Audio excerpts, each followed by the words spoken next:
ګرانو کتونکو السلام علیکم. زه محمد سلمان همدرد د حق غږ پښتو چینل خبري لنډیز کې ستاسو کوربه اوس تاسو پام را اړوم د مهمو خبرونو لنډیز ته. د مذاکراتو او سولې لپاره ځانګړی شوی وخت مخ په خلاصېدو دی. د افغانستان په چارو کې د اروپایي ټولنې ځانګړی استازي توماس نیکولسن په خپلو تازه څرګندونو کې ویلي دي د دې اړتیا ده چې بین الافغاني مذاکرات چټک شي ځکه په دې برخه کې ډېر ځنډ رامنځته شوی دی او ځانګړی شوی وخت هم مخ په خلاصېدو دی. د امریکا د کانګرس غړو بایډن ته خبرداری ورکړې ده چې بایډن د افغان ژباړونو په وینو خپل لاس سره نه کړي. د امریکا د کانګرس غړي مایکل والټز په خپلو تازه څرګندونو کې ویلي دي چې بایډن دې په افغانستان کې د امریکایي ځواکونو 18,000 افغان همکارانو ته د ویزې د ورکړې پروسه چټکه کړي.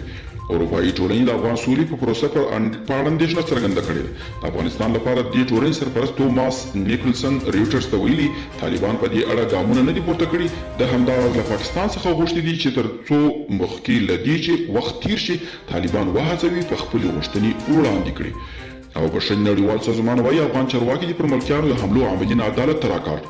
د بشري نړیوال سازمان یا امنسټي انټرنیشنل افغان چارواکو وغوښتل چې پر ولسي وګړو د وروستیو هغو خونړیو حملو د عاملانو په اړه دي څېړنې وکړي او هغوی د عدالت ته راکاږي چې بشري جرمونه بلل کیږي.